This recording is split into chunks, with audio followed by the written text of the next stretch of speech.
And the राज। राज आप सभी जानते हैं और आप इंटरमीडिएट सिलेबस से पढ़ रहे हैं कि अंग्रेजी शासन काल को पॉपुलरली राज कहा जाता है। और ये जो राज है, ये अंग्रेजों ने सिर्फ हम पर ही स्थापित नहीं किया। आज साउथ एशिया, दक्षिण एशिया के जो सब कॉन्टिनेंट हैं, चाहे हम हो, पाकिस्तान हो, बांग्लादेश हो, बर्मा हो, ये सारे आप नीचे तक देखते जाएं, सारे के सारे हम देश, हम उनके राज के फिलॉसफी के अंतर्गत थे। याद रखिए, वो हम पर शासन कर नहीं कर रहे थे, क्योंकि शासन तो अब शासितों की भलाई भी चाहता है। हम लोग सभी इसे पॉपुलरली आजकल पॉपुलर नैरेटिव्स में राज कहते हैं। राज कहने का मूल मुद्दा यही है कि अगर वो हमको ब्रिटिश शासन कहेंगे तो शासन का मतलब होता है कि वो शासितों की कुछ तो भलाई सोचता होगा, वो शासितों के हित में कुछ तो काम करता होगा। लेकिन अगर आप इस पीरियड को, पार्टीशन के पीरियड को देखेंगे, तो आप समझ जाएंगे कि अंग्रेजों ने पर शासन नहीं किया, हम पर राज किया है, हमको अपना गुलाम समझा है। और अब गुलामों के साथ जिस बेदर्दी से व्यवहार किया जा सकता है, उतनी बेदर्दी से व्यवहार किया। मैंने इसे नाम दिया द ब्लडी लेगेसी, यानी एक खूनी विरासत। खूनी क्यों? खूनी इसलिए, सिर्फ इसलिए नहीं क्योंकि विभाजन के दौरान दोनों मुल्कों में बहुत ज्यादा खून खराबा हुआ, ये तो आप सभी जानते हैं। लेकिन ये जो खूनी विरासत उन्होंने हमें सौंपी है, वो आज तक खत्म कहाँ हुई। कश्मीर का मुद्दा हो, चाहे सर क्रीक का मुद्दा हो, चाहे सिंधु नदी के जल बंटवारे का मुद्दा हो, चाहे बांग्लादेश के विभाजन का मुद्दा हो, हम हर मुद्दे के साथ आज भी आप देख सकते हैं कि खूनी संघर्ष के लिए तत्पर हैं। अगर हिंदुस्तान और पाकिस्तान में बहता है आम लोगों का या सेना का, तो आधे से अधिक बार वो इसलिए बहता है क्योंकि हम लोग दोनों टकराते हैं। वो दोनों जो कभी एक सरजमी का हिस्सा थे। तो इसीलिए मैंने इसे कहा कि विभाजन जो है वो राज ने किया, और हम हमारे साथ छोड़ी है एक खूनी विरासत। अब जब हम इसको आगे कर रहे हैं, तो पहले इस राज की फिलॉसफी को थोड़ा आपके सामने अनफोल्ड करना चाहेंगे, और चाहेंगे कि आप इसकी परत दर परत आप इसको समझें कि जो नैरेटिव्स के every other part of the narrative, how it has been developed. I hope students must be aware of this thing कि आपको पता है कि जो भारत पाक विभाजन रेखा है उसे रैडक्लिफ लाइन कहते हैं। अलग अलग नाम है। जैसे आप अफगानिस्तान के साथ देखेंगे हमारी विभाजन रेखा, तो डूरंड लाइन है। अगर आप चीन के साथ हमारी विभाजन रेखा देखेंगे तो वो मैकमहोन लाइन है। तो जो हमारा पाकिस्तान के साथ विभाजन रेखा है उसे हम रैडक्लिफ लाइन कहते हैं।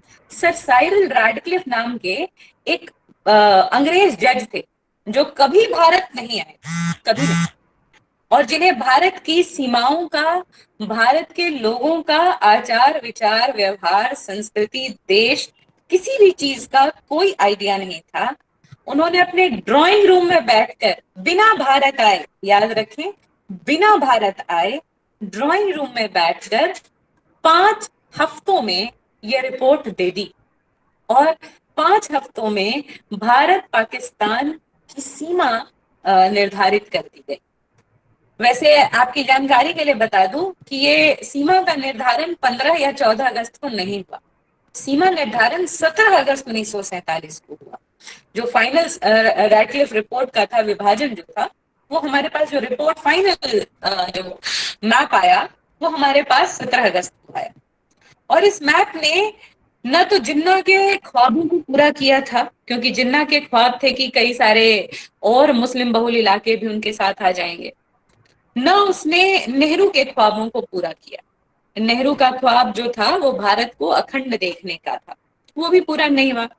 गांधी जी, आप सबको पता है कि इस विभाजन वाले दिन, जिस विभाजन के लिए जितना बलिदान उन्होंने दिया है उसके बारे में तो आप पहले भी अपने पेपर्स में पढ़ चुके हैं। उस बलिदान के बाद आप शायद ये बात जानते हो कि इस दिन वो कलकत्ता में एक बंद सूने अंधेरे कमरे में पड़े हुए थे जिस दिन हम आजाद हुए। जब वो फेमस ट्विस्ट विथ डेस्टिनी वाली स्पीच नेहरू जी दे रहे थे हमारे पार्लियामेंट में, तो गांधी जी अकेले कमरे में, और पूरे शाम तक वो किसी से मिलने के लिए तैयार नहीं हुए। शाम को जब एक बीबीसी के संवाददाता जबरदस्ती महात्मा गांधी के साथ गए और उन्होंने एक सवाल पूछा, how are you feeling today, तो उन्होंने कहा, आई एम ड्राई, मैं सूख चुका हूं। यानी उन्होंने अपने आप को एक ऐसे व्यक्ति के रूप में देखा। उस दिन वो जो एक उनकी ऊर्जा थी जिसने भारतीयों को राष्ट्रीयता के धागे में बांधा था, उनको लगा कि उसमें से खून निकल गया, उसमें मांस नहीं बचा, उसमें जो ऊर्जा होनी चाहिए थी वो ऊर्जा नहीं बची। तो that is I am dry. ये एक लाइन है जिसका बहुत गहरा मीनिंग है। पार्टीशन के बारे में आप सबसे ज्यादा, वसुंधरा इज ऑल्सो ऑनलाइन, और वो आपको कई सारे पार्टीशन लिटरेचर्स के बारे में बता सकती हैं। खुशवंत सिंह की ट्रेन टू पाकिस्तान हो सकती है, जो बहुत अच्छा इंग्लिश में लिखा हुआ है। आप झूठा सच देख सकते हैं, मुझे लगता है वो बेहतरीन किताब है जो उस दौरान लिखी गई है। साथ हसन मंटो की आप तोबा टेक सिंह पढ़ सकते हैं। तो एक लिटरेचर, अगर आप जो स्टूडेंट्स इसमें इंटरेस्टेड हैं और पार्टीशन को समझना चाहते हैं, उसको समझने के लिए, उसके जो दर्द हैं उसको समझने के लिए साहित्य एक बहुत सशक्त माध्यम है। इसके द्वारा आप इन सारी चीजों को समझ सकते हैं। अगर आप साहित्य से इतर कुछ करना चाहें तो आज के दौर में भी पार्टीशन पर काफी फिल्में बनती हैं। हाल फिलहाल में तो आपकी माधुरी दीक्षित और आलिया भट्ट की एक फिल्म आई थी कलंक, जिसके गाने बड़े मशहूर हुए थे, फिल्म फ्लॉप कर गई थी, लेकिन आप उसको देख सकते हैं। उसके पहले अमृता प्रीतम ने एक बहुत प्रसिद्ध उपन्यास लिखा था पिंजर, उसके ऊपर एक फिल्म भी बनकर आई जिसमें उर्मिला मातोंडकर मुख्य भूमिका में थी, पिंजर। उसमें वो पुरो की भूमिका निभाती है, एक ऐसी लड़की जिसका किडनैप कर लिया गया, लेकिन बिना कुछ किए भी जब उसे उसका किडनैपर छोड़ देता है तो परिवार वाले नहीं अपनाते, फिर वो वापस जाकर अपने उसी किडनैपर से शादी कर लेती। तो ये भी एक दर्द की दास्तान है। कहते हैं बहुत सारे आप रिपोर्ट्स पढ़ेंगे, अब तो 70 साल हो गए हैं आजादी को, और बहुत निष्पक्ष, और एक बीबीसी ऑक्सफोर्ड यूनिवर्सिटी ने एक प्रोजेक्ट चलाया जिसमें रिकॉर्डिंग ऑफ ओरल हिस्ट्रीज चलाई। यानी जो मौखिक इतिहासकार, इससे पहले कि वो अंतिम लोग भी, चूंकि 70 साल हो गए हैं, वो लोग जिन्होंने वो विभाजन का दंश देखा है वो मर जाएं, इसके पहले उनकी बातों को रिकॉर्ड कर लिया जाए ताकि उसको देखा जा सके। इन सारी चीजों में उन्होंने बतलाया है, जब ये सारे वॉल्यूम्स आने शुरू हो गए हैं तो इस वॉल्यूम्स में बतलाया गया है कि वो जो विभाजन था, वो कहते हैं कि हिटलर ने यहूदियों को द्वितीय विश्व युद्ध में बेतरह परेशान किया, या जो उसने कंसंट्रेशन कैंप्स बनाए और जिसमें उसने यातनाएं दी द्वितीय विश्व युद्ध में, वो सबसे खतरनाक थी, और यूरोप में उसका कोई पैरेलल नहीं है।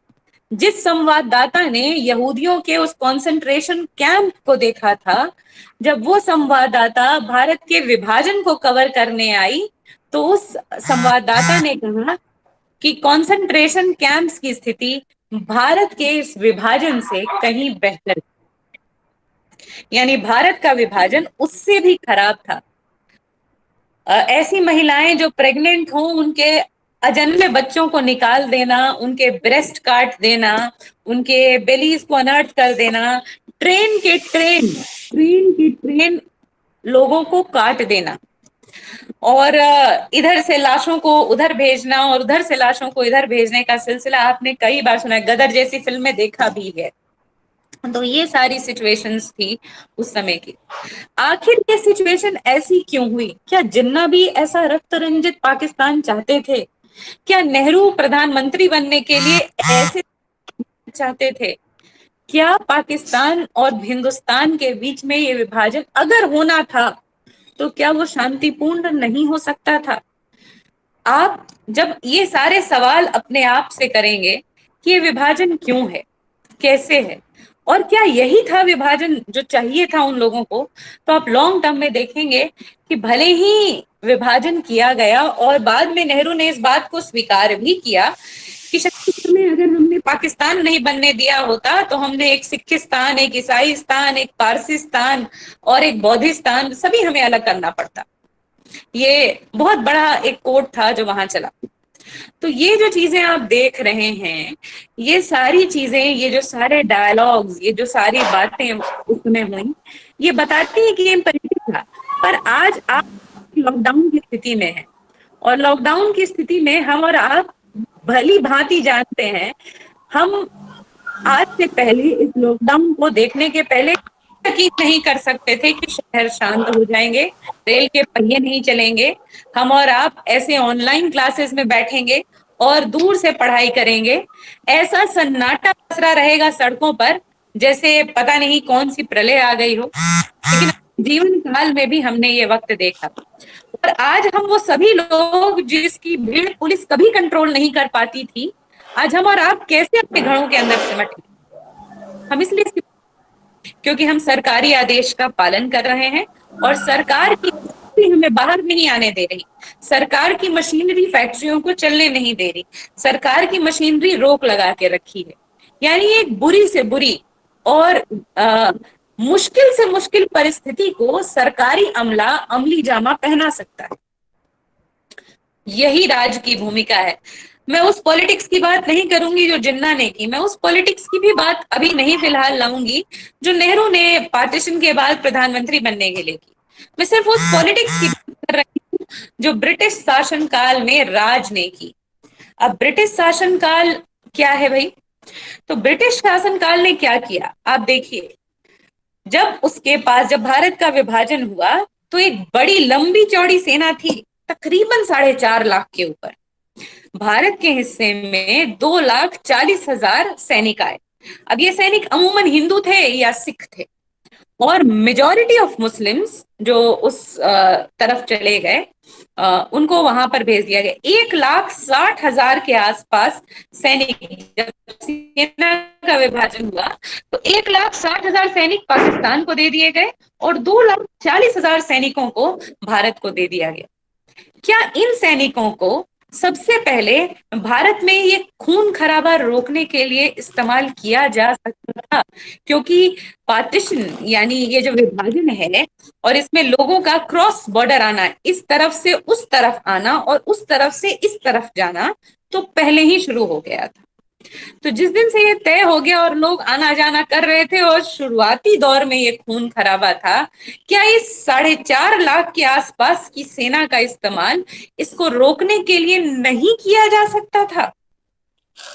अगर आप ध्यान से देखें तो आप मेरे सवाल में ही इसका जवाब भी पाएंगे कि ये बहुत संभव था कि ऐसा किया जाता, पर उन्होंने नहीं करने दिया या नहीं किया, और कहा कि ये सिचुएशन हाथ से निकल गया है, अब तो गांधी और जिन्ना ही समझें कि, या नेहरू और जिन्ना समझें कि वो भारत और पाकिस्तान को कैसे बचा लेंगे।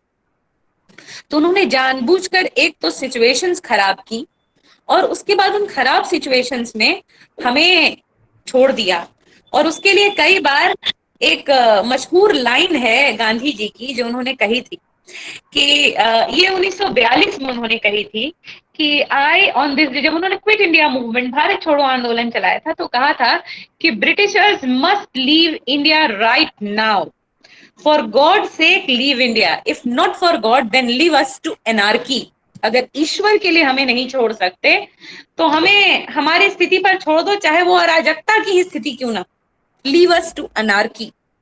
और उन्होंने यही कहा जब वो जाने लगे, तो एक सेटेरिकल कमेंट नेहरू पर किया गया कि we are leaving you to the anarchy, हम आपको अराजकता के बीच छोड़कर जाते हैं। यानी मकसद हमें अराजक स्थितियों में रखने का था, मकसद ये था कि पीस नहीं रहे, क्योंकि हम उनको जाने के लिए कह रहे थे तकरीबन 200 सालों के शासन के बाद, और ये जो अपमान है वो उसे झेलने को तैयार नहीं थे। अब भारत को धर्म के आधार पर विभाजित कर देने के कारण कितनी सांझी विरासतें, गंगा जमुनी तहजीब रही है भारत की, और ये तहजीब कितनी खराब हुई आप इससे समझ सकते हैं कि जो लाहौर और कराची का शहर है, लाहौर का स्टैटिस्टिक्स ये है कि उसमें 46.7% हिंदू थे उस शहर की बनावट में। कराची में 42.67% हिंदुओं की आबादी थी, और आज आप 200 घर भी हिंदुओं के नहीं पाएंगे इन दोनों शहरों। ऐसा नहीं है कि ज्यादतियां सिर्फ पाकिस्तान की तरफ थी, दिल्ली शहर भी जो अपनी अलग सी हिंदी उर्दू अरबी जबान के लिए जाना जाता था, जहाँ की लिखावट भी उर्दू थी, स्कूलों में उर्दू की पढ़ाई ऐसा नहीं था कि मदरसों और मकतबों में हुआ करती थी। उर्दू आम लोगों की भाषा थी, और उर्दू में पंजाब, हरियाणा, ये जो आज हमारे इलाके हैं पूरे उस बेल्ट के, UP, parts of Madhya Pradesh, ये सारी जगहों पर आप उर्दू में देख सकते थे कि पढ़ाई होती थी और लिखना पढ़ना स्कूलों में सिखाया जाता था। तो एक बड़ी अच्छी तहजीब थी दिल्ली की। 1/3 आबादी दिल्ली में मुसलमानों की थी। इन सभी मुसलमानों को, 7 लाख अकेले दिल्ली शहर से मुसलमानों को पाकिस्तान की ओर भेज दिया गया। जो गए वो क्या लेकर गए वो आप भी देख रहे हैं, और जो आए वो क्या लेकर आए, इसका लेखा जोखा अगर आप करने बैठिएगा तो फिर शायद बर्बादी की दास्तान के अलावा आपके पास कोई रिकॉर्ड्स नहीं होगा। जो आए वो सिर्फ अपने आप को लेकर आए, और जो गए वो भी सिर्फ अपने आप को बचाकर ही ले जा पाए। और जो भी यहाँ पर रह गया, बाहर से आने वालों, मतलब जो जमीन मुसलमान यहाँ से छोड़कर गए पाकिस्तान, उन जमीनों का क्या हुआ? मजेदार बात यह है कि उन जमीनों पर वहीं के लोगों में, जिस गांव का लोग रहता था, उन्हीं जमीन जो रसूख मालिक थे, उन्होंने उस जमीनों पर कब्जा कर लिया। जो अरबों खरबों की जमीनें वहां छोड़ी गई पाकिस्तान में और हिंदुओं को हटा दिया गया, उन जमीनों का क्या हुआ? वहां भी, वहां जो गांव वाले पहले से बसे हुए थे, उन्होंने उस पर कब्जा कर लिया। यानी दोनों ही सरकारें, चाहे वो पाकिस्तान की सरकार रही हो या हिंदुस्तान की सरकार रही हो, दोनों के पास वो जमीनें नहीं गई जो लोग छोड़कर गए। अगर ये जमीनें दोनों सरकारों को सौंप दी जाती, तो जो माइग्रेंट्स आ रहे थे, जो भी हिंदू भाग कर आ रहे थे हिंदुस्तान, उन्हें वो जमीनें दी जा सकती थी जो यहाँ से मुस्लिम छोड़कर गए थे। जो ये जो म्यूचुअल एक्सचेंज पॉसिबल था, ये कौन करवा सकता था? ये शांतिपूर्ण कब हो सकता था? जब इस सत्ता का बराबर, यहां से जो मुस्लिम छोड़ के जा रहे थे 450 एकड़, 300 एकड़ जमीनें, क्या उन जमीनों के बदले उनको वहां पे 150 एकड़ सही, 100 एकड़ सही जमीनें दी जा सकती थी? और ये कब संभव होता? जब सरकारें हैंड ओवर लेती जमीन का और एक पॉलिसी बनाती और ये प्रक्रिया को चलने देती। पर आपको पता होना चाहिए कि जो हमारे आजादी का फैसला है वो बहुत हेस्टी डिसीजन है। जब पहली बार लेबर पार्टी की सरकार जीत कर आई, जो प्रो इंडिया मोटिव की सरकार थी, ब्रिटेन में जीत कर आई, वो शुरुआत से भारतीय स्वतंत्रता संग्राम के साथ वो काफी सिंपथेटिक थी, सहानुभूतिपूर्ण रवैया था उसका। तो ये जो सरकार थी, जो बनकर आई लेबर पार्टी की सरकार, इस सरकार ने एक तय सीमा की कि हम जून 1948 के पहले भारत को आजाद कर देंगे। जून 1948। और हम आजाद हुए 14-15 अगस्त 1947। 10 महीने पहले हमें आजादी दी गई। और कोई भी इस बात का, शायद अंग्रेज भी सफिशिएंटली आंसर नहीं कर पा रहे हैं आज भी, कि इतना हड़बड़ाहट में क्यों, अगर जाना ही था तो एक सिस्टम के द्वारा, एक सिस्टमैटिक वे में ये एक सोडस क्यों नहीं हुआ? आपको एग्जिट लेना था, आपको जाना था। आप 200 सालों से भोग कर आ रहे थे। अंतरिम सरकारों को विधिवत सेना की कमान, पुलिस की कमान, जमीनों की कमान, राजस्व विभाग या फिर हमारा पुरातत्व विभाग, ये सारे तरीकों को कायदे और सिलसिलेवार ढंग से हमें क्यों नहीं दिया गया? या यही काम पाकिस्तान के साथ क्यों नहीं किया गया? ऐसे जमीनों पर पार्टीशन रखा गया जिसने दंश दे दिया। हिंदुस्तान आज पाकिस्तान से बेहतर स्थिति में है। हमारे यहाँ बहुत ज्यादा तानाशाही नहीं आई, हम मिलिट्री शासन के अंदर आज तक नहीं आए हैं। इमरजेंसी भले हमारे यहाँ एक बार लगी हो, पर हमारे यहाँ सेना का कभी कंट्रोल नहीं रहा। पाकिस्तान का आधा इतिहास देख जाइए, आधे से ज्यादा समय तो वहां पर सिर्फ सैन्य तानाशाहों का शासन रहा है। और इन सब के मूल में ये विभाजन ही है। विभाजन जब हुआ तो दक्षिण का इलाका और जो हमारा पश्चिम का इलाका है, जो आप कच्छ के रीजन को छोड़ दीजिए तो महाराष्ट्र, केरल, वो नॉर्थ ईस्ट के भाग, ये सब पार्टीशन से अछूते रह गए। तो यहाँ खेती चलती रही, और जो हमारे यहाँ रसद पानी की जरूरत है वो कम ही सही इस दौरान इन इलाकों से आती रही। लेकिन पाकिस्तान के साथ तो पूरा इलाका ही विभाजन में आ गया। उसको एक पाकिस्तान के बारे में बड़ा फेमस कोट है कि उनको they got a truncated state, moth eaten truncated state, यानी उन्हें एक दीमक खाया हुआ और एक खाली खोखला पाकिस्तान मिला था। क्योंकि दोनों पाकिस्तान, पूर्वी पाकिस्तान जिसे आज हम बांग्लादेश कहते हैं, और पश्चिमी पाकिस्तान जो आज हमारे लिए पाकिस्तान है, इन दोनों में 2300 मील का अंतर है। हवाई सीमा या जमीन सीमा 2300 मील तक भारत है, और उसके बाद फिर पाकिस्तान, यानी उस समय का ईस्ट पाकिस्तान, पूर्वी पाकिस्तान शुरू होता है, जो 71 में बांग्लादेश बनकर आ गया। तो ये जो इलाका है, इससे उसका संपर्क नहीं। इस तरफ का ये जो बांग्लादेश है, ये उर्दू नहीं बोल सकता था, इनकी मूल भाषा, भले धर्म इस्लाम ज्यादा रहा हो, मूल भाषा बंगाली रही, वो उर्दू अरबी जबान का, और उनकी तहजीब वैसी। तो पश्चिमी और पूर्वी पाकिस्तान में धर्म के अलावा कोई समानता नहीं थी। और मजेदार बात जो पार्टीशन के बारे में नहीं कही जाती है, वो ये कि हिंदुस्तान के सिर्फ 1/3 मुसलमानों ने पाकिस्तान में रहने का निर्णय किया, या वो गए।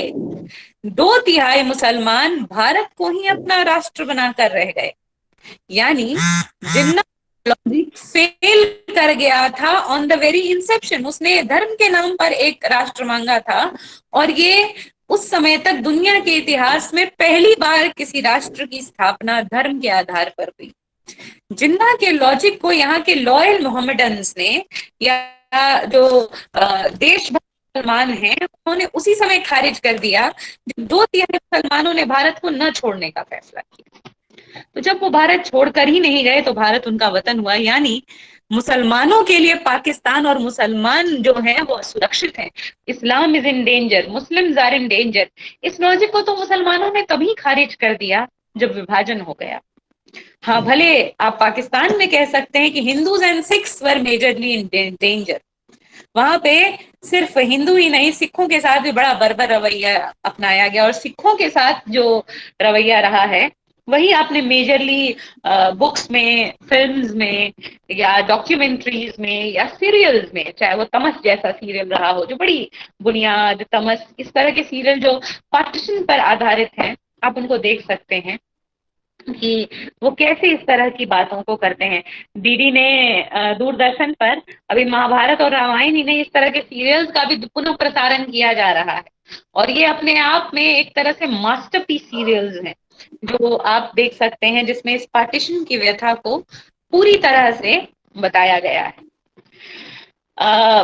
पाकिस्तानी इतिहासकार हैं, वो बहुत रिनाउंड इतिहासकार हैं, आयशा जलाल।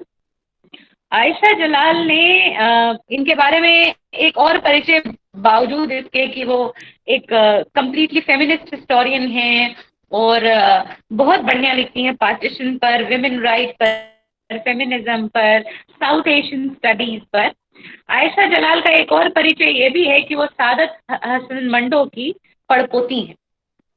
अब मंटो साहब वो थे जिनके बारे में आप कह सकते हैं was the most liberal. Ismat Chagatai, Saadat Hasan Manto, ये सब कुछ ऐसे नाम हैं जिनको आप लिबरलिज्म या लिबरल थिंकिंग के स्टैलवॉट्स कह सकते हैं। और इन्होंने नॉन जजमेंटल जो नैरेटिव्स हैं वो किए हैं। कई बार आप देखेंगे जो साहित्य के लेखक हैं, उनकी एक सबसे बुरी बात ये होती है कि अक्सर वो जजमेंट देने लगते हैं, या वो किसी तरह से झुक जाते हैं इस ओर या उस ओर, और तब अपने फैसले सुनाने लगते हैं कि ये सही है, वो सही है। इस्मत चुगतई जो भारत में रह गई, और सादत हसन मंटो जो बड़े मित्र हुआ करते थे, और जो चले गए, पाकिस्तान चले गए, और वहां पर उनके ऊपर बड़ा केस कर दिया गया कि वो बड़े लिबरल और सेक्सिस्ट ओपिनियन में लिखते हैं।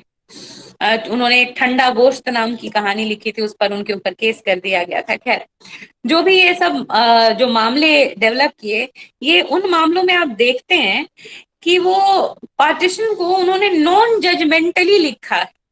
उन्होंने अगर रेपिस्ट के माइंड को पढ़ने की कोशिश की है, तो one who has been raped, उसके भी माइंड को पढ़ने की कोशिश की है, और दोनों ही नैरेटिव्स में अपने दोनों ही लोगों को बेचारा पाया है, और इस बारे में चर्चाएं की हैं।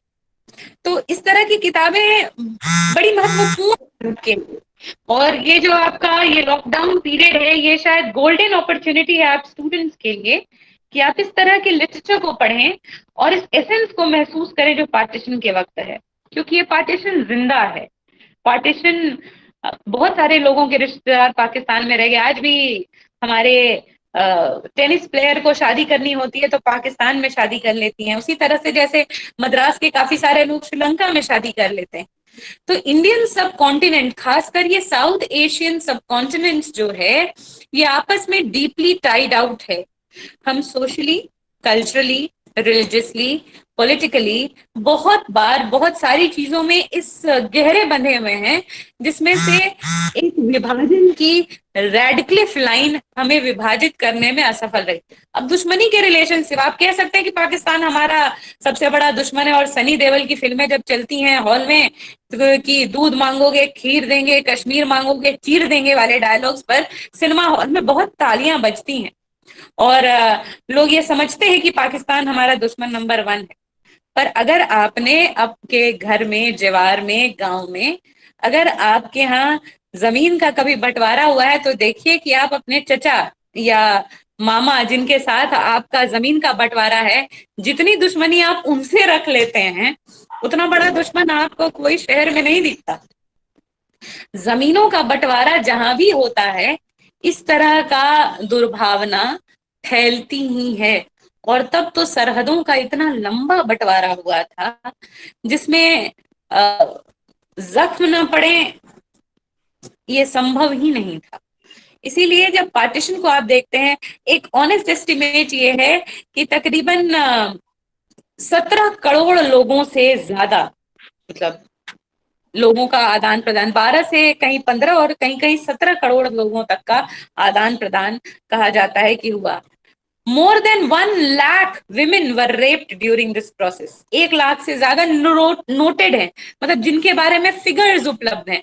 अननोटेड फिगर्स की तो मैं आपकी चर्चा भी नहीं कर रही कि अनरिकॉर्डेड, अननोटेड, जिन्होंने आत्महत्याएं कर ली, जो मर गए, जिनकी लाशें ही मिली, जिनका पोस्टमार्टम तक नहीं किया गया, उनकी कितनी संख्या है उसकी तो मैं जिक्र भी नहीं कर रही। मैं सिर्फ वो रिकॉर्डेड बातें कह रही हूं जो सरकारी दस्तावेजों में है, कागजातों में। क्या पुलिस को, चाहे वो पंजाब पुलिस हो या लाहौर पुलिस हो, क्या उसे ये नहीं कहा जा सकता था कि आप उपद्रवियों को पकड़ें, आप जो लोग नरसंहार कर रहे हैं उन्हें गिरफ्तार करें, उनको सजाएं दें और इस तरह का नरसंहार रोकें? जब ब्रिटिश जो 50,000 के आसपास, जिस आर्मी का मैंने आपको फिगर नहीं दिया, 2,40,000 और 1,60,000 कहा, तो आपने जिस जो जोड़ घटाव कर सकते हैं आप लोगों ने जोड़ा होगा कि 4 लाख की सेना हो गई। मैडम 4.5 लाख बोल रही हैं, तो ये 50,000 किधर गए? 50,000 वो अंग्रेज सैनिक थे जो यहाँ पर थे, अंग्रेज अधिकारी और सैनिक। ये जो 50,000 इन्होंने जो पार्टीशन के समय तक थे, इन अंग्रेज सिपाहियों को ये सख्त निर्देश दिए गए कि सभी शहरों से सभी अंग्रेज अधिकारियों को सुरक्षित बाहर निकाला जाए, क्योंकि हर जगह, चाहे कलकत्ता हो, नोआखली हो, लाहौर हो, पंजाब हो, अमृतसर हो, ये जितनी भी सारी जगह थी वो लाशों से फटी हुई थी।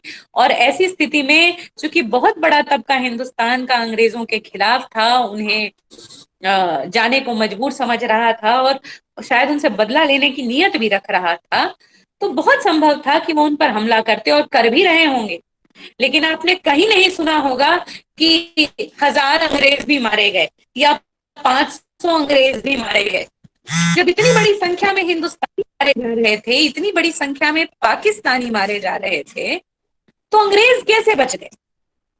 वो क्यों नहीं मरे? क्या उनको किसी ने नहीं मारा? क्या हिंदू मुस्लिम होना इतना बड़ा बात था कि लोगों ने अंग्रेजों का किया हुआ अत्याचार भूल गए और उनको ऐसे ही जाने दिया? नहीं, राज ने अपने लोगों का बचाव किया। वो 50,000 जो अंग्रेजी फौजें रह गई थी, उन्होंने ये सुनिश्चित किया कि सारे अंग्रेज अधिकारी, सारे अंग्रेज परिवार जो भारत में नहीं रहना चाहते और चले जाना चाहते हैं, उन सबको सेफ एग्जिट दिया जाए। अगर अंग्रेजों का सेफ एग्जिट हो सकता था, तो फिर तो भारत का विभाजन भी सेफली किया जा सकता था। अंग्रेजों की फूट डालो और राज करो की नीति ने इतना गहरा गड्ढा, इतना गहरा घाव बनाया हमारे अंदर कि हम दो मुल्क धर्म के आधार पर सोचने लगे, जबकि उनके धर्म एक ऐसी चीज है जो राजनीति से अमूमन अलग रखी जानी चाहिए। वैसे गांधी जी ऐसा मानते थे कि धर्म को राजनीति का हिस्सा होना चाहिए, क्योंकि राजनीति में सुसंस्कार आएंगे धर्म के कारण, लेकिन सुसंस्कार आए हों या ना आए हों, इतना तो हम सभी, हम और आप विटनेस हैं इस बात के कि विभाजन ने हमारे अंदर एक कड़वाहट ऐसी भर दी है दोनों ही मुल्कों के अंदर कि 3 युद्ध तो हम सिर्फ कश्मीर पर लड़ चुके हैं, एक बांग्लादेश पर लड़ चुके हैं, और पाकिस्तान हमारा नंबर 1 दुश्मन बना। और आज भी पाकिस्तान में बिना हिंदुस्तान को गाली दिए हुए चुनाव न लड़े जा सकते हैं न जीते जा सकते। तो हम एक ऐसा मुल्क हो गए हैं जिसको गाली दिया जाता है पाकिस्तान के द्वारा।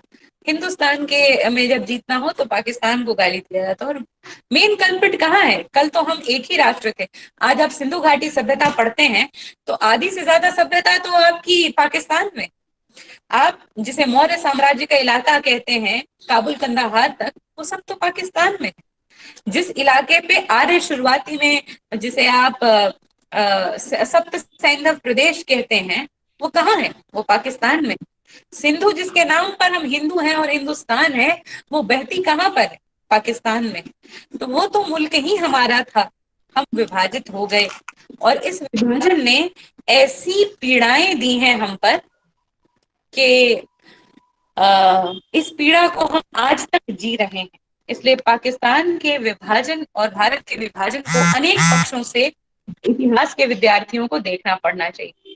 सिर्फ इसे उस तरीके से एक कानूनी प्रक्रिया के रूप में नहीं जिसमें पाकिस्तान विभाजित होकर आया, वो आपके पिछले पेपर का हिस्सा था। जब तक भारत आजाद हो जाता है तब तक आप सारे रेजोल्यूशन की बात करते हैं, लेकिन जब आप इस पेपर में से पार्टीशन एंड इट्स स्कार्स, जो आपका टॉपिक है, उसे आप शुरू करते हैं, तो आपको पार्टीशन को और उसके विरासत को देखना होगा। हमारे पास आर्मी थी जिसके पास संसाधन नहीं थे, पाकिस्तान को सेना मिली जिसके पास हथियार नहीं थे। संसाधनों का बंटवारा हुआ, गांधी जी ने नेहरू जी पर दबाव डाला कि चाहे कुछ भी हो जाए, तुम जिन्ना को और पाकिस्तान को उसका हिस्सा दे दो, और वो नेहरू जी ने दिया भी। हम खुद भी खराब स्थिति में थे, पाकिस्तान भी अच्छी स्थिति में नहीं था। शुरुआत के वर्षों में उसे अपने जीने के लिए अमेरिका पर कर्जे लेने पड़े और गेहूं तक आयातित करना पड़ा, क्योंकि शुरुआत के 5 साल, तकरीबन 5 साल वहां खेती ही नहीं हो पा रही थी बड़े इलाकों में, क्योंकि बड़े इलाकों में खून खराबा था, किसी को पता नहीं कि किसकी जमीन है, किसको खेती करनी है, कौन कहाँ बस रहा है। तो हम, पाकिस्तान शुरुआत से कर्जदार बन गया अमेरिका का, और इसीलिए वो सीटो पॉलिटिक्स, यूएनओ पॉलिटिक्स, आप देखते जाइए। आप जब पाकिस्तान की भूमिका और हिंदुस्तान की भूमिका को देखते जाएंगे वर्ल्ड पॉलिटिकल स्फीयर में भी, तो आप पाएंगे कि इन सभी चीजों का ओरिजिन पार्टीशन। तो पार्टीशन के घाव खत्म नहीं हुए। पार्टीशन जो है, विभाजन है, वो आज भी चल रहा है, इसकी विरासत आज भी चल रही है। और हम सिर्फ 2020 में ये उम्मीद करेंगे कि समस्या का समाधान अब तो हो जाए। आप सबके बहुमूल्य समय के लिए बहुत बहुत धन्यवाद। मुझे इतना ही समय दिया गया था, मुझसे कहा गया था कि मैं 40-45 मिनट में अपने लेक्चर को वाइंड अप करूं, तो कायदे से अभी 11:15 हो गया है। तो अगर अब आपके कुछ क्वेश्चंस हैं तो मैं उसको लेना चाहूंगी। Thank you, Anjana ma'am, for so beautifully and so extensively explaining in detail the bloody legacy of partition. I think we are open to questions. बच्चे अगर कुछ सवाल पूछना चाहें तो पूछ सकते हैं। आप सभी अपना माइक ऑन कर लें और तब हेलो, जिनको भी सवाल पूछना है वो अपना माइक ऑन कर लें। ये रौनक बोलिए, रौनक आई कैन हियर यू, बोलिए। मैम मैं ये पूछना चाहता हूँ, साइमन कमीशन जब आया था तो इंडिया में सभी कोई ने मिलकर उसे अपोज किया। जब रेडक्लिफ सर ने एक बाउंड्री दिया और उसे इंडिया के पास प्रेजेंट किया कि इंडिया और पाकिस्तान को इससे पार्ट करें, तो इंडिया वाले अपोज क्यों नहीं किया और उसे एक्सेप्ट करने के लिए बाउंड कैसे? हाँ, ये दोनों बातें आपको बता दें कि साइमन कमीशन का विरोध कांग्रेस ने किया था, लीग ने नहीं किया था। मुस्लिम लीग उसके विरोध में नहीं खड़ी थी। एक ऑल पार्टी कॉन्फ्रेंस बुलाई गई थी जिसमें मुस्लिम लीग सहयोगी बनी थी, और उसने भी भारत के लिए एक रिपोर्ट बनाने की बात जरूर की थी रौनक। रही बात साइरल रैडक्लिफ लाइन जो है, जिसे आज हम रैडक्लिफ लाइन कहते हैं, इसको हमने क्यों एक्सेप्ट किया? हमारे पास चॉइस नहीं छोड़ी गई थी। 14-15 अगस्त को आजाद कर दिया गया और 17 अगस्त को वो दस्तावेज दिया गया। तो क्या हम अंग्रेजों को जाकर ये कहते कि आइए हम पर फिर तब तक शासन कर लीजिए, तब तक जब तक आप बाउंड्री दोबारा रीड्रॉ नहीं कर लें। उसके बाद बाउंड्री को कई बार हिंदुस्तान पाकिस्तान ने अपनी तरह से रीड्रॉ करने की कोशिश की है। ऐसा नहीं है कि पाकिस्तान ने कई बार पूरा कश्मीर नहीं मांगा हो और हिंदुस्तान ने पूरा कश्मीर और वो जो आपका सर क्रीक एरिया है वो सब नहीं मांगा हो। दोनों तरफ से कई बार नए पार्टीशन मतलब नए मैप्स बनाए गए, लेकिन दोनों ही मैप को रिजेक्ट कर दिया गया क्योंकि दोनों देश किसी एक राय पर सहमत नहीं थे। इसलिए अंततः ये रेडक्लिफ लाइन को ही माना गया क्योंकि अंग्रेज हमें वही छोड़ कर गए थे और हम आज तक सहमति नहीं बना पाए हैं अपनी सीमाओं का निर्धारण करने के लिए। Thank you Raunak. Hello, are you okay satisfied Raunak? हाँ सागर बोलिए अब। Okay Sagar, now your question please. Good morning ma'am. Good morning. ये जो 2,40,000 और फिर 1,60,000 सैनिक अलग अलग भेजे गए पाकिस्तान और हिंदुस्तान में, तो ये किस बेसिस पे, और उसका क्वेश्चन है कि इस जो बेसिस पे बांटे गए, क्या उनसे पूछा गया था क्या जाना चाहेंगे या चाहेंगे? ओके, दोनों क्वेश्चन का जवाब देते हैं। पूछा गया था। हाँ, अनडिवाइडेड ब्रिटिश आर्मी थी जो हमारे पास विभाजन के पहले ब्रिटिश आर्मी थी, उसमें इतने सैनिक थे 50,000। आप अगर रफली 50,000 अंग्रेजों को निकाल दें तो एक बड़ी सेना का जो जत्था था वो विभाजित किया गया। और नॉर्मली ये आर्बिट्ररी काम हुआ, मतलब इसमें बहुत कंसेंट नहीं लिया गया। हिंदूज को कंप्लीटली और सिखों को हिंदुस्तान भेज दिया गया, लेकिन बड़ी मात्रा में मुसलमान हिंदुस्तान में, कुछ लोग ऑप्शनल भी, कुछ फॉर्म्स भी निकाले गए थे जो वर्बल चले हैं। नॉर्मली उसका कोई रिटन डॉक्यूमेंटेशन नहीं किया गया और ये कहा गया कि अगर आप पाकिस्तान की सेना में जाते हैं तो ये स्वेच्छा से उन्हें ये अधिकार दिया गया कि आप पाकिस्तान या हिंदुस्तान की सेना में जा सकते हैं, ये चॉइस था। लेकिन जब रेजिमेंट डिवीजन की बात आई तो हिंदू रेजिमेंट या गुरखा रेजिमेंट डिविजन्स को हिंदुस्तान की तरफ भेज दिया जाए और सारे इलाही रेजिमेंट्स को पाकिस्तान की तरफ भेज दिया जाए या उनकी सेना में रफली कैलकुलेट किया जाए, ये अंग्रेजों ने आर्बिट्ररीली तय किया। लेकिन अगर मुझे जबरन, जैसे आपका जो सवाल है कि मुझे नहीं जाना पाकिस्तान और मुझे जबरन पाकिस्तान की सेना में भेज दिया गया है, तो ऐसे लोगों के लिए समय समय पर 6 महीने में एक स्कीम आई थी सेना की, जिसके द्वारा बहुत सारे लोग वापस भारत आए थे या बहुत सारे मुसलमान वापस पाकिस्तान गए थे, पाकिस्तान सेना में गए थे। तो ये प्रोसेस एक लंबा ड्रॉन आउट प्रोसेस रहा, लेकिन बहुत कम ही लोग फिर ऑप्ट कर पाए। जो शुरुआती विभाजन कर दिया गया उसके बाद बहुत ज्यादा लोगों का चेंजेस नहीं हो पाए, लेकिन डेफिनेटली सम थाउजेंड्स चेंजेस हुए। Are you satisfied, Sagar? Are you satisfied, Sagar? Yes, ma'am. Yes, ma'am. Okay. Yes, Any other? Thank you. Any other questions? Ma'am good morning ma'am. Good morning, Anurag. हाँ yes ma'am, 1946 में एक cabinet mission plan आया था, Right. जो ज्यादा time नहीं चला। फिर उससे पहले भी एक तो 1942 में क्रिस्पन एक तो कोई आया था मैम, क्रिप्स मिशन आया था। क्रिप्स मिशन आया था।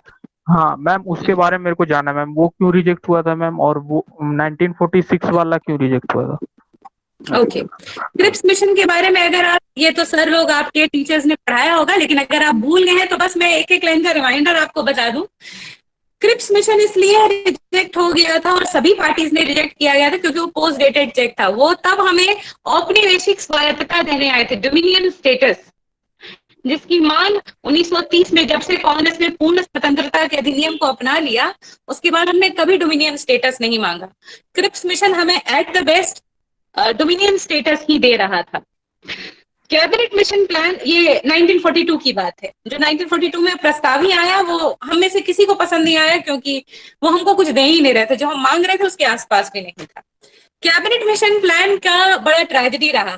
जैसे इंद्रसेन सर हैं, कौसर मैम है, आपको रेगुलर क्लासेस में डिटेल में समझा देंगे, लेकिन फिर भी मैं शॉर्टकट में आपको बताऊं, इस पूरे प्लान के साथ विरोध ये था कि मुस्लिम लीग को लगता था कि इसमें पाकिस्तान नहीं मिला और कांग्रेस को लगता था कि इसमें तो पाकिस्तान के विभाजन की बात है, यानी कि हर पक्ष ने इसमें वो देखा, इसमें क्योंकि उसमें कुछ ऐसे अंश थे, क्योंकि डिटेल्ड है उसका क्रिटिसिज्म, इसलिए मैं आपको तो कुछ ऐसे अंश थे जिससे कांग्रेस को विरोध था, जिससे ऐसा हो सकता था कि मुस्लिम बहुल इलाके अलग हो जाते।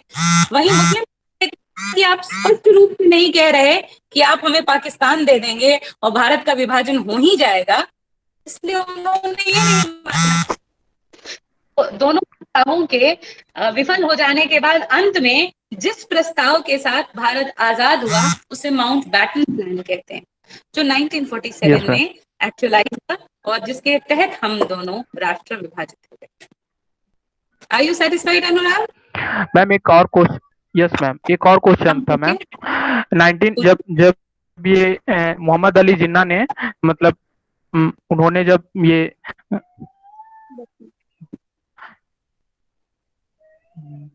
Hello Anurag, please complete your question. एक मिनट मैम।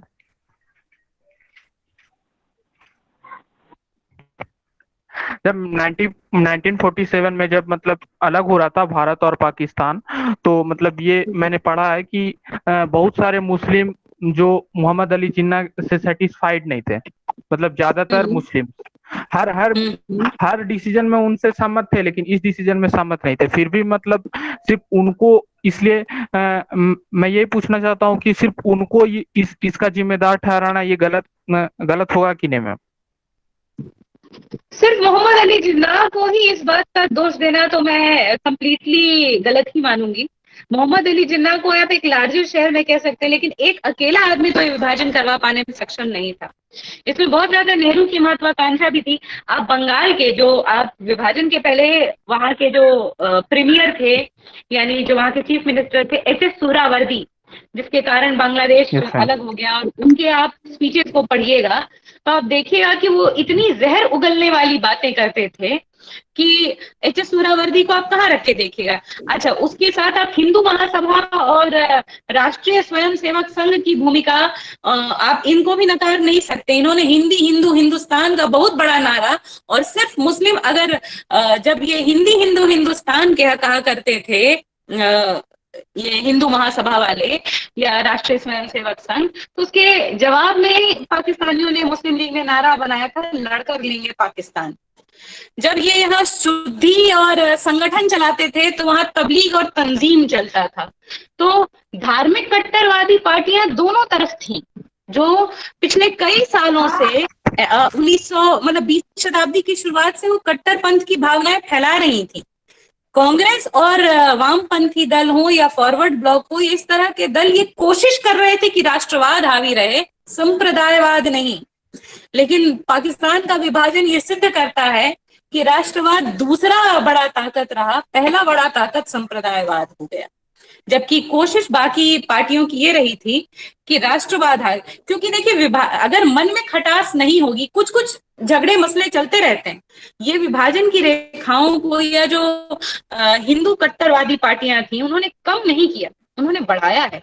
मुस्लिम कट्टर पार्टियों ने भी, कट्टरपंथी पार्टियों ने इस भावना को और भी हवा दी, सबको अपने अपने स्वार्थ दिखे, और इसीलिए संपूर्ण जिम्मेदारी मैं जिन्ना को नहीं दूंगी। जिन्ना को एक पॉलिटिकल फिगर है। कई बार जैसे आज आप जब 1962 में भारत चीन युद्ध हुआ और पूरा भारत हारा तो जिम्मा कहा गया कि नेहरू हार गए। भारत सेनाएं लड़ती हैं और हारता जैसे पूरा देश है। मतलब हम लोग तो नहीं लड़ने जाते सीमा पर जब हमारे सैनिक जीतते हैं तो हम कहते हैं भारत जीत गया। हमारी इंडियन क्रिकेट टीम जीत जाती है तो हम कहते हैं कि इंडिया जीत गया।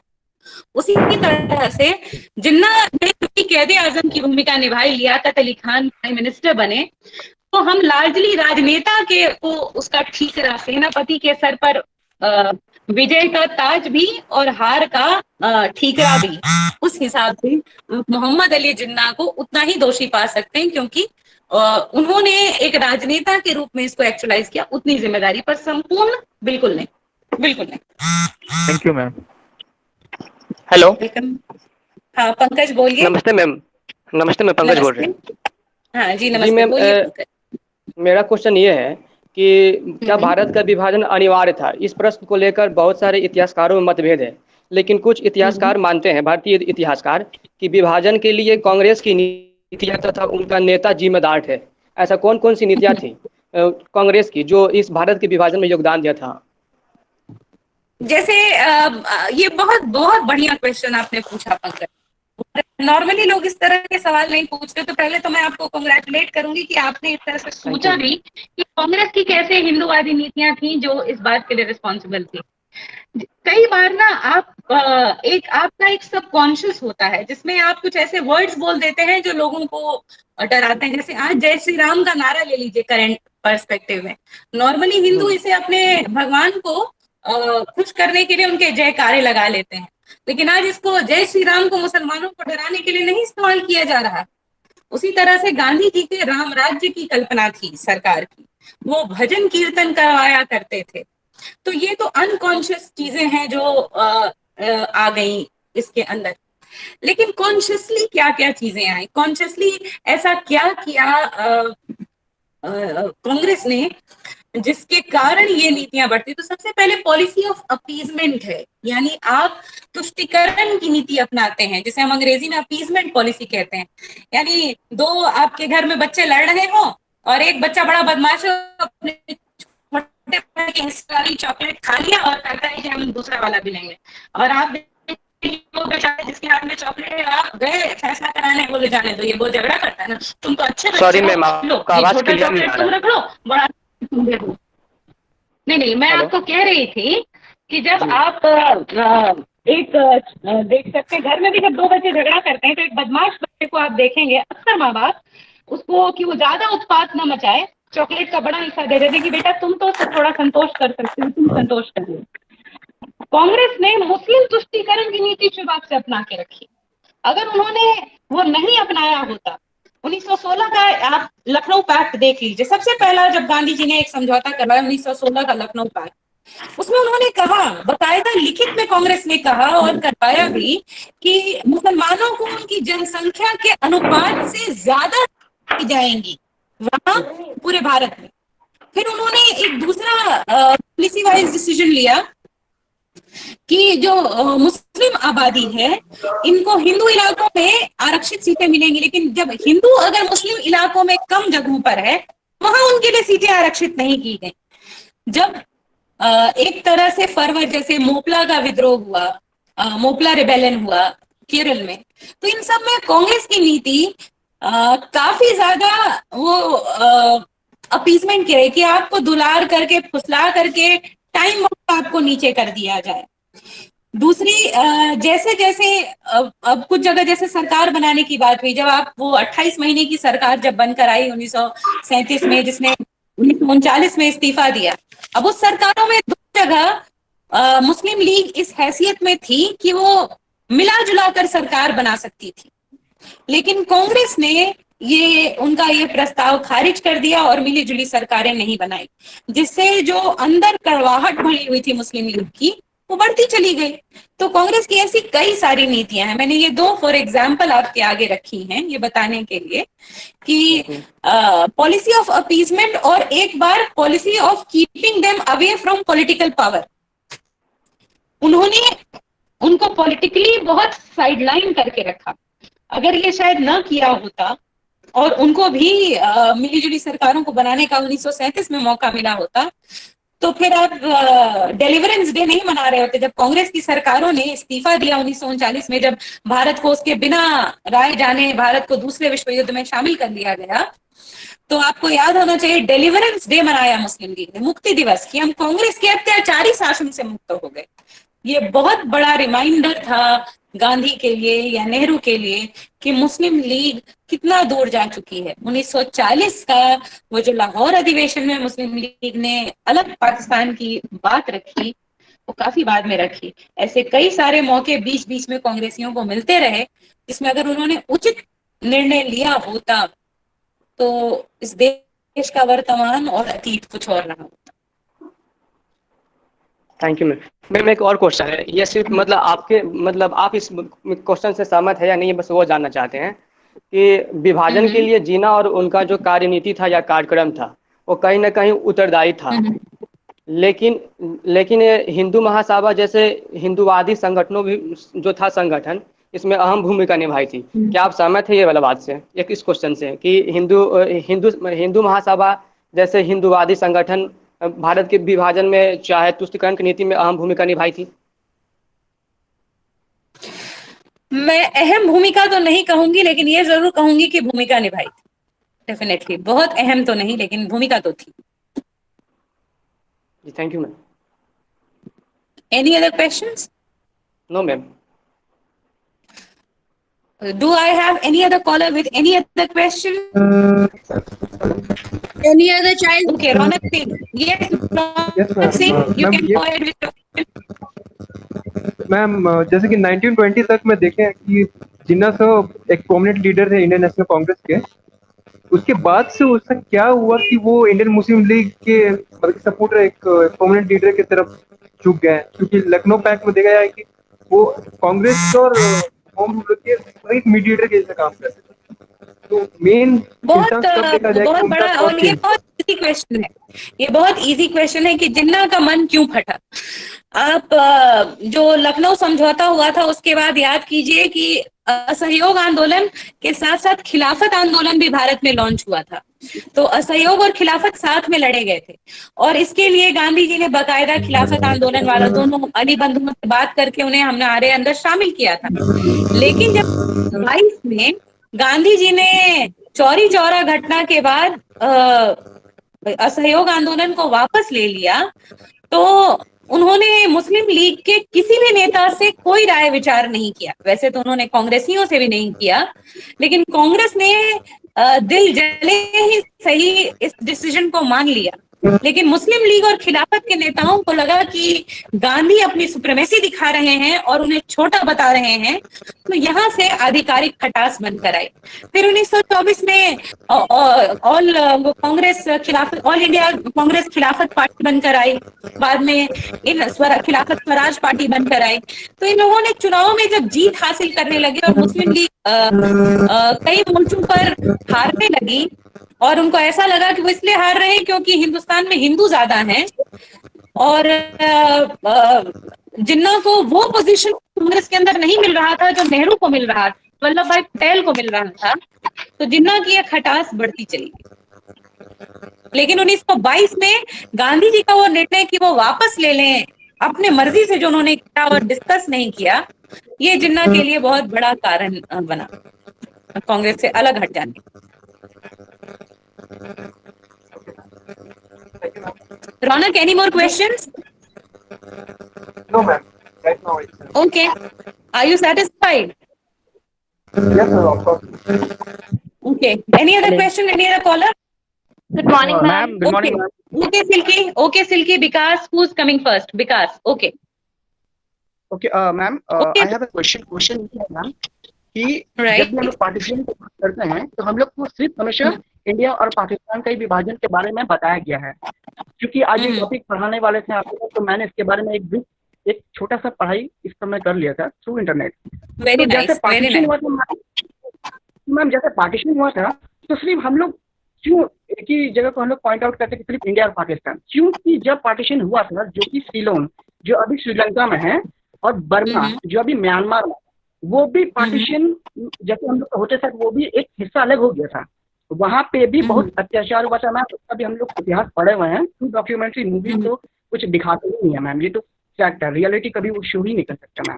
तो क्या जैसे यहाँ शुरू से अंग्रेजों के दिमाग में या फिर मुस्लिम लीग जो भी इसका जो एक बड़ा ये जो हिस्सा था, जो सोच रहे थे कि पाकिस्तान बन जाएगा, एक अलग देश बन जाएगा, तो क्या जब बर्मा और श्रीलंका जब बना, जैसे सीलोन है ना श्रीलंका का जो पार्ट है, तो क्या उसके लिए भी पहले से दिमाग में ये रणनीति चल रहा था क्या? पहले बड़े बुद्धिजीवी जो भी मतलब हिंदुस्तान में जो राज कर रहे थे कि अगर जैसा ये भी अगर एक हिस्सा अलग हो जाएगा तो हम लोग उसको उसे भी अलग कर देंगे, या ये ऐसे अलग हो गया? इसके बारे में क्या कहना चाहिए मैम?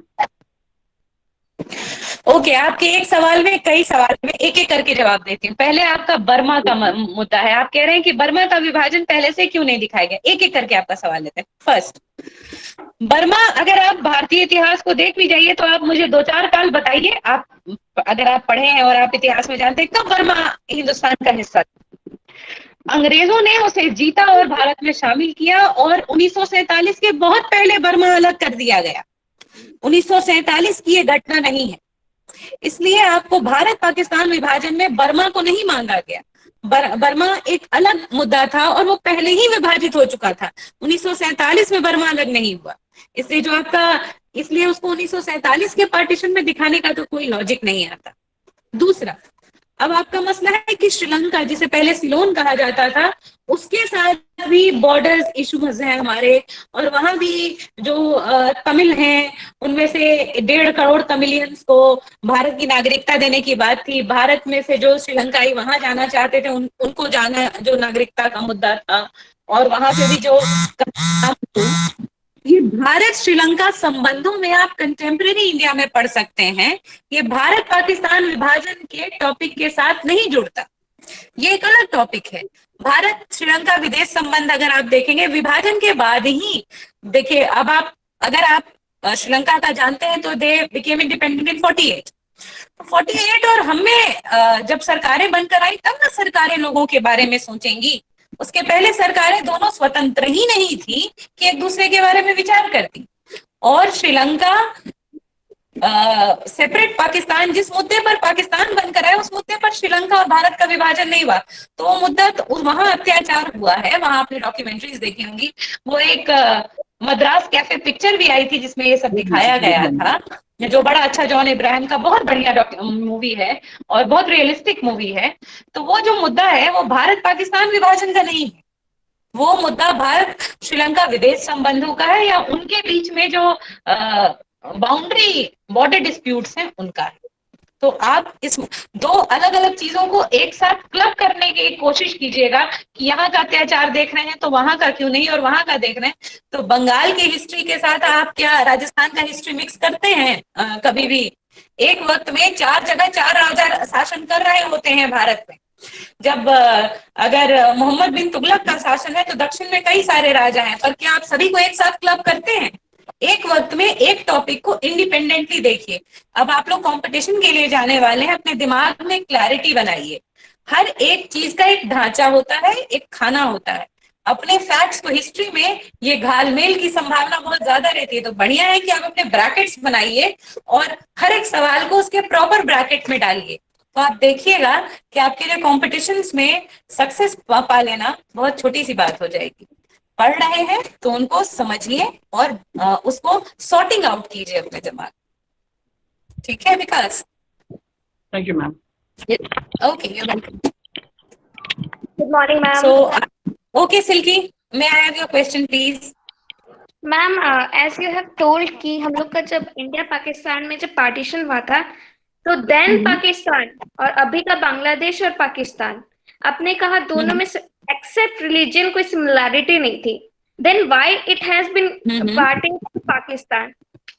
क्यों उन्हें फिर पाकिस्तान के साइड कर दिया गया जब उनमें कोई सिमिलैरिटी ही नहीं थी? देन व्हाई एक्सेप्ट रिलीजन, जब कोई सिमिलैरिटी नहीं थी देन उस साइड उन्हें क्यों दे दिया गया? क्योंकि शुरुआत में सिर्फ रिलीजन को मुद्दा बनाया गया। पार्टीशन जो मांगा गया वो क्या किसी और मुद्दे पर मांगा गया? पाकिस्तान को हिंदुस्तान से अलग करने के लिए सिर्फ एक ही बात कही गई ना, कि Muslims are in danger and Islam is in danger. और वो इलाका जो पूर्वी पाकिस्तान है, जिसे पहले हम ईस्ट बंगाल कहते थे, वो भी एक मुस्लिम बहुल इलाका था। तो जो स्कीम जिन्ना ने प्रेजेंट की थी और जिस पर वो माउंटबेटन प्लान में अग्री कर गए, वो इलाका था। वो वैसे तो हैदराबाद भी मांग रहे थे पर उनको दिया नहीं गया, लेकिन बांग्लादेश जो है वो, उसके बिना वो जो आज आप बांग्लादेश कह रहे हैं, वो जो पूर्वी पाकिस्तान है, उसके बिना वो तैयार ही नहीं थे जिन्ना, और उसको एक्सीड किया, वो अंग्रेजों ने ही स्वीकार कर लिया उस विभाजन। तो यही एकमात्र वजह आप कह सकते हैं, क्योंकि उनके आचार विचार, खान पान, सब में बहुत फर्क है। और इसीलिए याद रखिए, आजाद हो जाने के बाद भी वो जोड़कर नहीं रख पाए बांग्लादेश को अपने साथ। 1971, उससे पहले ही बहुत विद्रोह चल रहा था पाकिस्तान के खिलाफ और पूर्वी पाकिस्तान में। फाइनली 1971 में तो वो अलग हो गया। आपने भारत से अलग करके पूर्वी पाकिस्तान तो बना दिया, लेकिन वो भी पश्चिमी पाकिस्तान के साथ लंबे समय तक नहीं रहा, क्योंकि जितना डिफरेंस था उसके साथ वो जी ही नहीं पाया उसके साथ। Okay, thank you so much ma'am. You welcome. Hello, ma'am. I have a question. Okay, Ujjwal, may I have your question, please? Ma'am, जैसे आपने कहा कि पार्टीशन अभी भी बरकरार है हमारे देश में, तो इसका खत्म करने का कोई उपाय या फिर कम करने का कोई उपाय है? सारे पॉलिटिकल साइंटिस्ट यही कर रहे हैं, और हम इतिहास में पॉलिटिकल साइंटिस्ट न बने, ये सबसे अच्छा होगा। पॉलिटिकल साइंटिस्ट को कुछ करने देते हैं, हम बीती बातों का अध्ययन करें, और पॉलिटिकल साइंटिस्ट खूब सारे पॉलिटिकल थियरीज निकाल रहे हैं। किसी एक दिन तो हम लोग सक्सेसफुल हो जाएंगे, और जिस दिन हो जाएंगे हम और आप जश्न मनाएंगे। मैम, पॉलिटिकल साइंटिस्ट बनना क्या बात है क्या? पॉलिटिकल साइंटिस्ट होना उतना ही बड़ा बात है जितना हिस्टोरियन होना बड़ा बात है।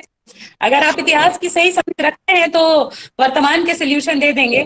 और मुझे लगता है कि उम्मीद ना उम्मीदी से बेहतर चीज है। तो उम्मीद रखिए कि एक दिन सोल्यूशन आ जाएगा, तो हमारे लिए भी जीवन सरल हो जाएगा। अगर ना उम्मीदी में रहे कि कभी कोई रास्ता ही नहीं निकलेगा, फिर तो फ्रस्ट्रेशन है। इसलिए मैं अपनी ओर से निजी मेरा फैसला ये होगा कि मैं उम्मीद रखूंगी कि एक दिन अच्छा दिन भी आएगा। Thank you ma'am. Welcome Ujjwal. Is there any question from any other child? किसी को और कुछ सवाल पूछना है? We have already taken more time than our scheduled time. और we thank Anjana, Dr. Anjana Singh for giving us her precious time. We had asked her to devote 45 minutes and then 15 minutes to the queries, and we have exceeded that. If we don't have any question, we can wind up this session. Thank you so much. I think I have enough questions, and I'll seriously wind up. And any other question, I would reserve it for another lecture. मुझे बड़ी खुशी होगी कि अगर आप सारे lectures को किसी और दिन प्लेस करें। अभी मेरा और भी कहीं कमिटमेंट्स है, तो मैं आपको, इंद्रसेन सर को, कौसर मैम को, पूरे करीम सिटी के इतिहास विभाग को और करीम सिटी कॉलेज को धन्यवाद दूंगी कि आपने मुझे इतने जागरूक और इतने वाइब्रेंट स्टूडेंट्स के साथ एसोसिएट कराया और आपके इतने इंटरेस्टिंग सवाल सुनने का मौका दिया। Thank you so much for this lovely interaction. Doctor Anjana ji sir. जी आप सुन रही हैं मुझे? जी जी बिल्कुल, मैं स्पष्ट सुन पा रही हूँ। मैं एक बात आपसे जो है कहना मैंने जो है नहीं चाहा। आपके यहाँ जो सीनियर आपकी जो रही हैं डॉक्टर मृदुला त्रिपाठी जी। जी जी। आप नाम सुना है कि आप उनके समय थी कि नहीं थी? जी मैं उनके साथ काम कर चुकी हूँ लंबे समय तक। अच्छा, तो वो मेरी बहुत ही जो है शुभचिंतक रही हैं। जी। और आपके कॉलेज में जो है हम लोगों ने जो है झारखंड बनने के बाद जो है कई मीटिंग्स किए जी रिगार्डिंग पेंशन और जो है अदर जो है अपने जी वो एफएमसी ताज के अंतर्गत। जी, तो एफएमसी ताज के अंतर्गत तो उसमें जो है रविंदर जी थे, मैं था, मृदुला जी थी, हमारे जो है बीके सिन्हा थे सेंट जेवियर वाले, और जो है आपके उस समय प्रिंसिपल थी डॉक्टर प्रिंसेला। हाँ, सिस्टर प्रिसिला थी सर। हाँ, तो मैंने जो है हम लोगों ने जो है एक बार जो है आपके कॉलेज में जो है पीएन सिंह जो अपना उस समय जो है शिक्षा मंत्री थे, उनको बुला करके जो है उसमें जो हम लोगों ने बैठक की थी। लेकिन अब तो जो है बहुत सारा जो है गैप हो गया है। पता नहीं जो है मृदुला जी कहाँ हैं इस समय? हम सुना कि बेंगलोर में रहती हैं। जी, मृदुला इस वक्त बेंगलोर और दिल्ली में रहती हैं अपने बच्चों के साथ। कुछ वक्त बेंगलोर और कुछ वक्त दिल्ली में रहती हैं। तो मेरा तो संपर्क नहीं उनसे हो पा रहा है। अगर संपर्क आपसे होगा तो मेरे तरफ से जो है उनको जो है नमस्कार जरूर बोलिएगा। जरूर जरूर जरूर जरूर सर। ऐसे बहुत ही अच्छा आपका जो है अपना जो है ये व्याख्यान रहा, माने जो है रियली जो है आप जो है आपने जो है काफी अपना जो है सराहनीय आपका जो है ये लेक्चर रहा है। और मैं पुनः जो है अपने जो है माय कोर ऑफ हार्ट आपको जो है धन्यवाद करता हूँ। Thank you. Thank you Singh sir. Thank you sir ma'am. Thank you so much for calling me. Thank you, Anjana. Thank you so much for your insightful talk and so deeply covering such a delicate issue and so enlightening us on so many matters, which was really good. And I would also like to thank Vashudhara because she is hosting this. So Vashudhara, thank you so much for hosting this. Vasudha, thank you so much. मान जो है ये Anjana ma'am, मुझे बहुत अच्छा लगा आपसे आपको ऑनलाइन देखकर एंड आप सबको सुनकर। I was enjoying it so much through out. बहुत अच्छा लगा। आप लोगों के हिस्ट्री के सेमिनार के बाद आपसे मुलाकात ही नहीं हुई। दो सेंसर से अक्सर आपकी बात होती रहती है and he always praises you, he always makes an example of the that you are doing. तो बहुत मुलाकात होती रहती, मतलब बहुत आपके बारे में बात होती रहती है, बट देन आज बहुत जमाने बाद आपको देखा एंड बहुत अच्छा लगा। I was consistently watching you on screen and listening to you. ये हमारे वेब सेमिनार का फर्स्ट लेक्चर है, पर ये आखिरी नहीं है। We will be troubling you again. और इन it would always आपकी भी आवाज my pleasure. Singh sir. Okay. Thank the other teachers also who have logged in. देख रहे हैं कन्वर शाह सर हैं, यहिया सर हैं, साकेत है, नेहा मैम है हमारे साथ, और हमारे कुछ टीचर्स डिपार्टमेंट के कनेक्ट ही नहीं हो पाए, और काफी स्टूडेंट्स को भी शायद नेक्स्ट वाले में इनको इतनी प्रॉब्लम नहीं हो। Thank you ma'am, thank you so much. We had a wonderful session. Thank you Anjana ma'am.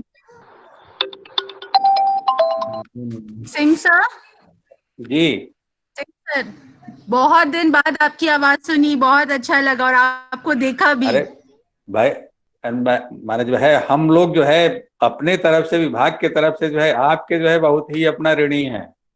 बहुत आभारी है जो है आपने जो है अपना जो है इतना अच्छा जो है अपना एक रियली मतलब जो है अंजना का लेक्चर बहुत ही अपना जो है शानदार रहा, इसमें दो राय नहीं। इतने जो है अपना जो बहुत है अच्छा था। हाँ बहुत ही अपना जो है एक बहुत क्लियर है वो। हाँ बहुत क्लैरिटी थी, बहुत और क्लियर मतलब बहुत कॉम्पैक्ट भी था, बहुत स्टूडेंट ओरिएंटेड भी था। बहुत अच्छा था। और सबसे अच्छी बात है सिंह सर कि आपको स्क्रीन पर देख लाइन पे है, बहुत दिन बाद आपको। हाँ नहीं, मैं ये कह रही थी कि बहुत बैलेंस रखा उन्होंने पूरी चीजों को, क्योंकि बहुत उस तरह से डेलिकेट था। कौसर ने ठीक ही कहा। एक मेरा लेकिन वो है, आप क्योंकि कौसर भी हैं और इंद्रसेन सर भी हैं, क्योंकि पार्टीशन पे जब मैं काम कर रही थी तो मुझे याद पड़ता है कि रेडक्लिफ हिंदुस्तान आए थे 8 जुलाई 1947 को, and he was given 5 weeks to file the report. जो उन्होंने कहा ना कि वो यहाँ आए ही नहीं, ये शायद सही बात नहीं है। कि ये थोड़ा सा जो है एक है ये माना जो है उन्होंने कहा कि रेडिकलिस्ट आए नहीं थे, हमको भी थोड़ा सा ऐसा लगा। ये था कि बहुत कम समय दिया था उनको। और लेकिन ये तो है कि अपना जो है उन्होंने एक एस्पेक्ट को जो है उतना जो है नहीं अपना फोकस किया। इसमें जो है मेजर रोल तो अंग्रेजों का रहा है पार्टीशन के लिए, और जो आगे बिल्कुल, और वही एंगल था भी कि मतलब जो मेन कल्प्रिट थे उनको छोड़कर हम लोग बाकी सबको कल्प्रिट बनाते चलते हैं। हाँ मेन तो वही थे अपना जो मेन तो एक्चुअली रैडक्लिफ लाइन जब डिफाइन हुई थी, he did not visit those areas to make draw the line. He did visit it within this short period of time। उतना पीरियड में जैसे अगर हमको विभाजन रेखा ड्रॉ करनी, कई बार देखा गया कि एक घर को बीच से डिवाइड कर दिया गया, और एक तो वो चीज जो होनी चाहिए थी वो हुई नहीं। हड़बड़ी का नतीजा ही था। तो और ये इन्होंने बहुत सही कहा, और ये इतनी सारी कहा कि इंडिया की कोई स्टडी नहीं थी उनकी, वो बैकग्राउंड नहीं जानते थे, बिल्कुल बैकग्राउंड नहीं था मैम। और इतना ब्लडशेड जो है रोका जा सकता था अगर वो चाहते तो लोगों इतनी सारी खून खराबा रोका जा सकता था। ये बात बहुत अच्छे से पॉइंट उन्होंने की है कि वो कभी अपने आप को इस मुल्क का हिस्सा उन्होंने समझा ही। तो colonialism जो है वो उस तरह का जो डिफाइन करती है। Overall this lecture was good, only the thing is that many children could not connect, और हमारी व्यूअरशिप ऐसे भी कम थी। नहीं दूसरी चीज ये है कि ये टॉपिक जो है इतना जो है ब्रॉड है ना, इतना ब्रॉड है कि इसमें कुछ भी बोलिएगा फिर भी कुछ रह जाएगा। हाँ, फिर भी सर उन्होंने काफी कुछ समेट दिया, काफी लेकिन जो है वो उन्होंने जो है 45-50 मिनट में जो है बहुत ही अच्छा अपने को जो है अपना जो एक तरह समेटते हुए जो है बहुत ही क्लियर उनका कंसेप्ट रहा है, इसमें दो राय नहीं। लेकिन वही है कि थोड़ा सा जो है जो बना ब्रिटिश राज का जो पक्ष था वो उस पर जो है थोड़ा सा हाईलाइट होना चाहिए था, वो कम हुआ। वो समय उतना नहीं था शायद सर। हम लोगों ने 1 ईयर का शेड्यूल इसीलिए रखा था कि पता नहीं इतने दिन देर तक भी बच्चे इतना लॉग इन रहेंगे। बहुत सारे बच्चे जो ऑनलाइन हैं उनका रिस्पांस अच्छा था, थैंक यू सो मच। नहीं ठीक है, बच्चों का रिस्पांस बहुत अच्छा था। और जी आपको बहुत अच्छी स्पीकर को लाने के लिए बहुत बढ़िया, नहीं तो हम तो कभी सुन ही नहीं पाते इनको, बहुत बढ़िया थी। हाँ, she is very good Neha ma'am. हम लोग निर्मला कॉलेज कई बार गए हैं हिस्ट्री के सेमिनार में, और वसुंधरा हम गए हैं, और we have got that opportunity to listen to her. जो है वो रिसर्च एरिया में भी उनका काम बहुत अच्छा है। हाँ हाँ, दिख रहा है। कौसर जी और जो है वसुंधरा जी दोनों का जो है ये भगीरथ प्रयास रहा है भाई, जो है ऐसा जो है लेक्चर सुनाने के लिए। हम तो पहले ही कह चुके हैं। वासुधरा सारथी है। जी बासु ने होस्ट किया, आई वाज नॉट एबल। हाँ, अरे बासु सारथी ने होस्ट किया, मेरा होस्ट वाला हो ही नहीं रहा था। वो सिंह सर को देखा बहुत दिन बाद, हमको ये फायदा हुआ, हमको की बहुत याद आ रही थी, तो हमने सिंह सर को देखा। अनवर शाह सर, आप क्यों अपना वीडियो ऑफ कर रखे हैं, आपको भी देख लेते हम लोग। अनवर शाह सर थे, ये सर भी थे, और ये पंकज साकेत भी है। साकेत है। Thank you ma'am. मैम एक बात अलग से ये समझ में आया, मैम एक बात जरूर समझ में आया कि बिना पीपीटी का भी एक बेहतरीन ऑनलाइन लेक्चर हो सकता है। अरे ज्यादा अच्छा हो सकता है, हमको तो लगता है। ये मैम, हाँ मैम, है ना? बिल्कुल नहीं। और सबसे अच्छी बात थी ना कि लिंग्विस्टिकली वो बहुत वेल कनेक्टेड रही बच्चों से, क्योंकि वो हिंदी फ्लुएंट, बहुत प्रॉब्लमेटिक हिंदी भी नहीं थी, सीधी सादी हिंदी थी, और काफी फ्लूइड था उनका प्रेजेंटेशन। एक्चुअली उनकी वहाँ पे भी 70 to 80% हिंदी ही स्टूडेंट हैं, बोलती हैं कि I am very fluent in both the languages, और हमारे ज्यादा बच्चे हिंदी वाले हैं, तो हम लोग करते हैं ये कि हम लोगों के इंग्लिश वाले लेक्चर में क्या होता है कि इंग्लिश भी तो बच्चे नहीं समझते हैं आता ना, तो उनको पीपीटी दिखाना ही पड़ता है कुछ ना कुछ। हाँ, कि भाई सुनने समझेंगे तो देख। अच्छा, अनवर आलम और Ashok Bihari sir continuously try करते रहे, पता नहीं क्यों नहीं कनेक्ट नहीं हो पाए। हमने बीच में कई बार बात भी की उनसे। हाँ, हमने तो अनवर आलम सर को फिर से लिंक भी मैसेज किया, सब किया, लेकिन हो गए थे। बहुत सारी फोटोग्राफ्स हमने खींची हैं, हम भेज देंगे उधर तुमको। जी बहुत शुक्रिया भाई, थैंक यू वेरी मच, बहुत अच्छा। Anwar Shah sir, thank you भाई। हम लोग जो है अब अनवर शाह सर, आप और सिंह सर दिख गए तो लग रहा है के लिए पूरा हो गया। नेहा मैम, ये हम लोगों का एक पेपर है हिस्ट्री ऑफ इंडियन प्रेस, आपको एक स्पीकर दे सकती हूँ, हालांकि मॉडर्न लाइब्रेरी हिस्टोरिकली कनेक्ट करना पड़ेगा, लेकिन एक स्पीकर दीजिए जिसको हम लोग ऐसे ही 1 hour सेशन 45 मिनट्स के स्पीच के लिए कोई सजेस्ट कीजिएगा। इसमें क्या वो हिस्ट्री ऑफ प्रेस पे बात करेंगे? हाँ, हिस्ट्री ऑफ प्रेस, ठीक है। क्योंकि ये नया है, हमारे पास बुक्स भी नहीं है, ये नया पेपर है, पहले नहीं इंक्लूडेड था। अगर कोई स्पीकर जो 45 मिनट्स डिवोट कर सके और बेसिक चीजें क्लियर कर सके। ठीक है, ठीक है। अनवर शाह सर, अब आप आ गए हैं तो टी क्लब चालू कर लिया जाए, बहुत देर से बैठे हैं। बहुत ही अच्छा था madam, it was very good, बहुत मजा आया। उन्होंने काफी अच्छे टॉपिक्स को अच्छे से टच किया, और सारे पॉइंट्स को अच्छे से टच किया, और सारे क्वेश्चन को बहुत ही अच्छे से उनका जवाब दिया। काफी अच्छा कमांड है उनका इस पर, अपने सब्जेक्ट पे। हाँ, ये बिल्कुल पता चल रहा था। हाँ, काफी अच्छा। और सबसे अच्छी बात है कि वो मैंने उस लेवल पर आकर के बच्चों के साथ जो इंटरेक्ट कर रही थी वो बहुत ही अच्छा था, कि उनके लेवल पर आकर के, और उनका क्योंकि हिंदी की लैंग्वेज उनकी अच्छी है तो बहुत अच्छा हो गया बच्चों के लिए, कम से कम वो उनको, क्योंकि अगर हम किसी बाहर से स्पीकर को लाते हैं जो सिर्फ इंग्लिश में बात कर रहा हो तो थोड़ा बच्चों को समझने में मुश्किल हो जाती है, बट वो बहुत अच्छा था। इट वॉज रियली गुड, बहुत अच्छा था। नहीं, और बच्चों के क्वेश्चन बहुत मुश्किल है, बड़े मुश्किल से ज्वाइन करा है, बाप रे बाप, बहुत देर से कोशिश कर रहे थे।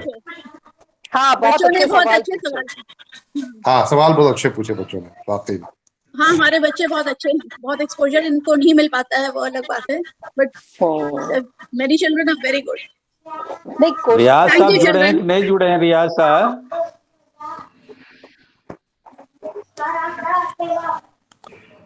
रियाज साहब को तो नहीं देख नहीं जुड़े हैं ना? नहीं।